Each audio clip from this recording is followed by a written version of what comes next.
Untuk video kali ini kita akan membahas mengenai ancaman dan upaya pelestarian keanekaragaman hayati. Yang pertama itu ada ancaman keanekaragaman hayati, di mana yang pertama itu ada hilangnya habitat. Lahan tumbuhan dan hewan semakin sempit digunakan sebagai lahan pemukiman. Kemudian yang kedua, pencemaran tanah, air, dan udara.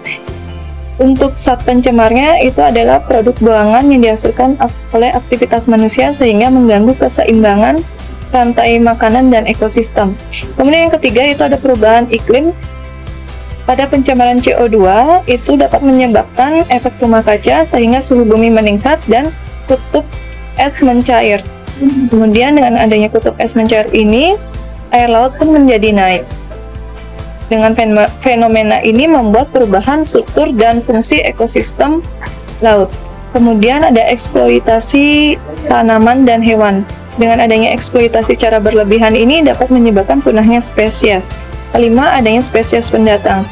Masuknya spesies dari luar itu sangat membuat spesies yang lokal itu akan terancam. Karena spesies lokal itu termasuk ke dalam spesies langka.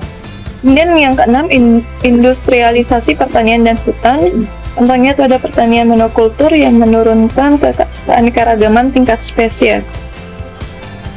Adapun kepunahan flora dan fauna, jenis flora dan fauna yang cepat punah itu flora dan fauna memiliki kekhususan tinggi, flora dan fauna memiliki nilai komersial, kemudian flora dan fauna yang membutuhkan daerah luas untuk bertahan hidup. Dan di sini beberapa contoh jenis fauna yang terancam punah dan langka itu ada badak. Di Pulau Jawa, Pulau Kalimantan, dan Pulau Sumatera, badak ini keadaannya sudah semakin langka atau terancam punah. Kemudian pada hewan gajah itu di Pulau Jawa, Sumatera, dan Kalimantan juga sama, terancam punah dan semakin langka. Untuk upaya pelestarian keanekaragaman hayati itu ada pelestarian in situ. Yang pertama, di mana pelestarian in situ itu berasal dari habitat aslinya. Contohnya itu ada Suaka Marga Satwa di Pulau Komodo. Suaka Marga Satwa merupakan wilayah yang digunakan untuk melindungi satwa yang terancam punah. Kemudian ada cagar alam, contohnya cagar alam Krakatau. Cagar alam itu merupakan wilayah yang terdapat tumbuhan, hewan, atau ekosistem khas yang berkembang secara alami. Kemudian yang ketiga itu ada Taman Nasional, contohnya Taman Nasional Baluran.